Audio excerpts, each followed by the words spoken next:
आज हम कर रहे हैं ये सभी 23 हेल्पिंग वर्ब्स। बी का मतलब होता है होना, बीइंग का मतलब भी होना होता है, लेकिन तो हम इसको बोलेंगे स्टैटिक वर्ब। देखिए दोस्तों, इंग्लिश सीखने के दो तरीके हैं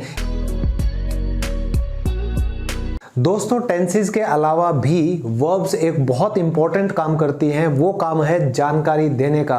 और वो काम कहां से हो सकता है? वो काम हो सकता है हमारी हेल्पिंग वर्ब से। तो आज हम करने जा रहे हैं 23 हेल्पिंग वर्ब्स।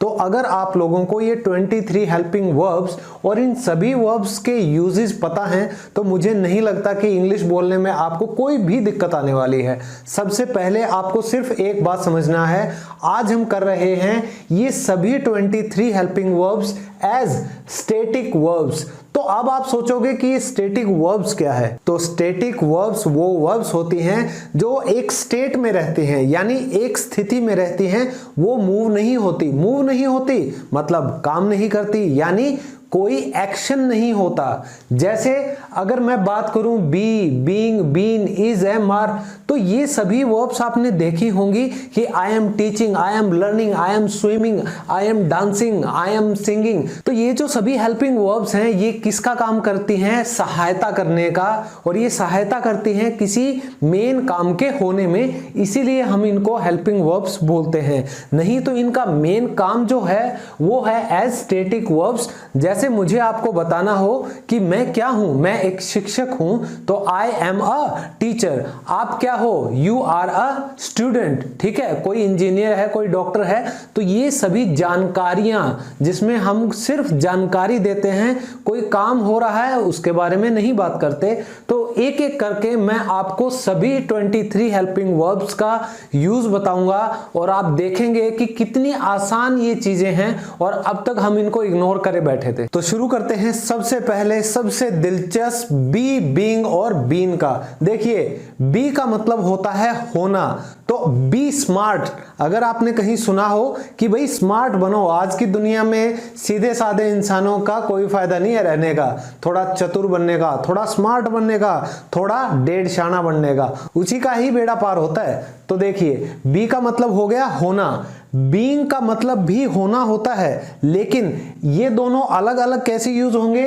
बी स्मार्ट, जैसे स्मार्ट बनो, बी क्लेवर, चतुर बनो, लेकिन बीइंग का मतलब है कि वो ऑलरेडी है। तो बी का अगर आप यूज देखेंगे तो कुछ होना मतलब है नहीं। कोई आपको इंस्ट्रक्शन देगा कि भाई ऐसे बनो, इंटेलिजेंट बनो, ऑनेस्ट बनो, बी ऑनेस्ट, लेकिन अगर कोई पहले से ईमानदार है तो क्या कहेंगे? भाई being an honest person I did it for him, कि भाई एक ईमानदार व्यक्ति होने के नाते मैंने उसके लिए वो किया। तो ये जो बीइंग है ये तो पहले ही सलमान खान ने इसका वो करवा रखा है कॉपीराइट। बीन, बीन मतलब जो हो चुका है। तो इन तीनों का अलग अलग मतलब है। बी का मतलब जो हुआ नहीं है, होना है। ठीक है, बीइंग मतलब जो ऑलरेडी है। कहते हैं ना कि बीइंग ह्यूमन, वही बात सलमान वाले ब्रांड की। तो ह्यूमन का मतलब यही है कि भाई इंसान कोई है, तो इंसान होने के नाते अगर कोई काम कर रहा है तो उसको कहते हैं बीइंग ह्यूमन। तो अच्छी बात है। वैसे तो सबसे पहले आपको क्या बनना चाहिए? एक अच्छा इंसान बनना चाहिए। फिर है बीन, बीन का हमेशा यूज होगा, आप देखेंगे जब आप पास्ट परफेक्ट टेंसेस करेंगे जिसमें कोई काम पूरा हो चुका होगा, वहां पर आपका बीन लगेगा।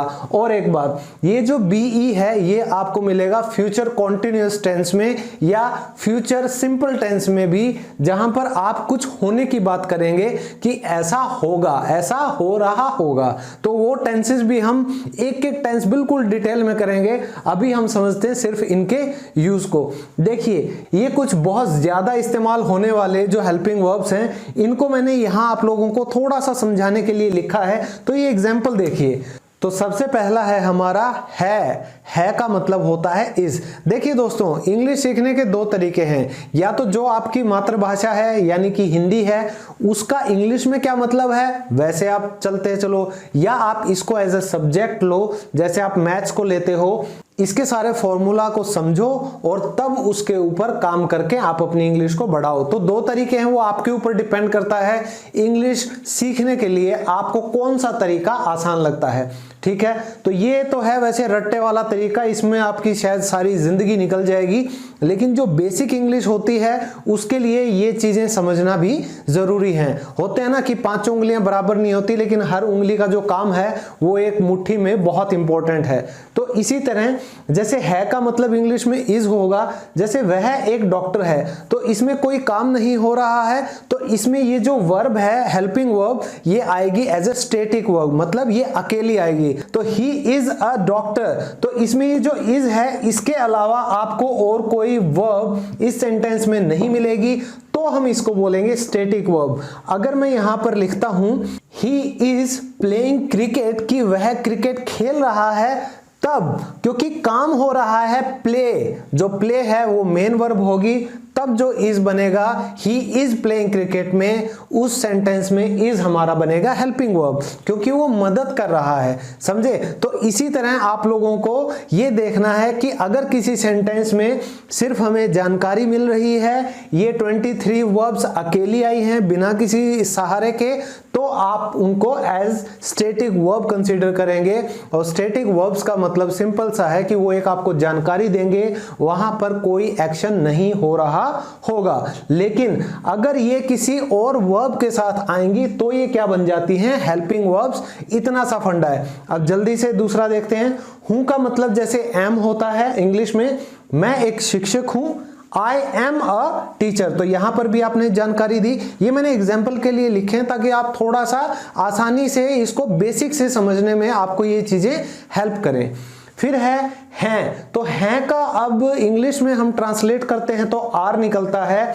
वे खिलाड़ी हैं, दे आर प्लेयर्स, तो यहां पर भी हम सिर्फ जानकारी दे रहे हैं कि भाई वे खिलाड़ी हैं, वे खेल रहे हैं, फिर चीज बदल जाएगी। ठीक है, नेक्स्ट था का मतलब होता है was, तो वह मेरा दोस्त था, he was my friend, तो यहां पर भी ये अकेली वर्ब आई है। इसी तरह थे का मतलब वे मेरे पड़ोसी थे, they were my neighbors, तो नेबर्स यानी कि पड़ोसी। तो इन सभी में ये जो आपको 5 मैंने एग्जाम्पल दिए हैं, आपने ध्यान से अगर देखा हो तो कोई भी एक्शन नहीं हो रहा, तो ये सभी जो आपके हेल्पिंग वर्ब्स हैं ये हैं स्टैटिक वर्ब्स। अब अगर मैं लिख दूं कि I am teaching you English, तो यहां पर जो एम है वो ये वाला नहीं है, वो बनेगा हेल्पिंग वर्ब वाला। इतना तो समझ में आ गया होगा। अब बात आ जाती है हैज का मतलब होता है जब आपका स्वामित्व हो, आपकी पोजेशन में कोई सामान हो या कोई व्यक्ति हो, तो आप कह सकते हो। फॉर एग्जाम्पल मेरे पास तो भाई एक मार्कर है, हमेशा की तरह एग्जाम्पल देने के लिए, तो मैंने अभी क्या बोला आपको, मेरे पास एक मार्कर है, आई हैव अ मार्कर, तो मैंने यूज कर दिया ना हैव का। और अगर मैं कहता उसके पास एक मार्कर है, तब हमारा हैज आ जाता, ही हैज अ मार्कर। तो इसी तरह हैज और हैव का मतलब है कि आपके पास किसी चीज की ओनरशिप है, ठीक है, वो चीज आपके कब्जे में है, तो आप क्या कहोगे, हैज या हैव। और अगर आपको बुखार है तब भी वो आपके कब्जे में है, बुखार ने आपको कब्जे में ले रखा है तो वो आपके शरीर में ही ना, तो ये शरीर आपका है तो बीमारी भी आपकी हुई। इसीलिए अगर मान लो आपको फीवर है तो आप कहते हो कि आई हैव हाई फीवर, ठीक है। आपको सिर दर्द है तो आप कहोगे आई हैव अ हेडेक, आपको कमर दर्द है तो आप कहोगे आई हैव अ बैक एक। तो ये सभी चीजें हैज और हैव तभी आएंगी जब आपका आधिपत्य हो, जब आपका मालिकाना हक हो किसी चीज पर या अपने आप पर। नेक्स्ट है हैड, तो हैड इन्हीं की पास्ट फॉर्म है। हैज और हैव प्रेजेंट के लिए यूज होते हैं, हैड होता है पास्ट के लिए। अब है डू डज, तो डू डज और डिड, तो डू और डज ये दो अलग अलग नहीं है, ये एक ही है। जैसे मैंने आपको हैज और हैव बताया था उसी तरह डू या डज है। फर्क सिर्फ इतना है कि हैज अलग सब्जेक्ट के साथ आएगा, हैव अलग सब्जेक्ट के साथ आएगा, इसी तरह डू आता है अलग सब्जेक्ट्स के साथ और डज आता है अलग सब्जेक्ट्स के साथ। ये सभी चीजें हम अभी करने वाले हैं, डिटेल में करेंगे। अब मैं आपको सिर्फ इन सब का इस्तेमाल बता रहा हूं मोटे तौर पर, ताकि आप लोगों को एक समझ आ जाए कि हमें इन चीजों को कहां और कैसे इस्तेमाल करना है। देखिए, तो ही, शी, इट या किसी भी एक सिंगुलर नाउन के साथ डज आएगा और बाकी जितने भी प्लूरल बच जाते हैं उन सभी के साथ क्या आता है, डू आता है। तो अब इसका हम एग्जांपल लेते हैं। For example, do you love me. इस सेंटेंस में जो डू आया है वो आया है as a helping verb. Main verb क्या है, लव, प्यार करना। क्या तुम मुझसे प्यार करती हो? तो इसमें डू क्यों आया, क्योंकि सब्जेक्ट यू है। इसका हम दूसरा सेंटेंस करें, डज शी लव मी। क्या वह मुझसे प्यार करती है? यहां पर डज क्यों आया, क्योंकि शी सब्जेक्ट है। तो डज अलग सब्जेक्ट के साथ आएगा और डू अलग सब्जेक्ट के साथ। लेकिन अगर मैं इन दोनों का पास्ट बना दूं, जैसे हैज और हैव का बना था हैड, तो डू और डज का क्या बन जाएगा, डिड।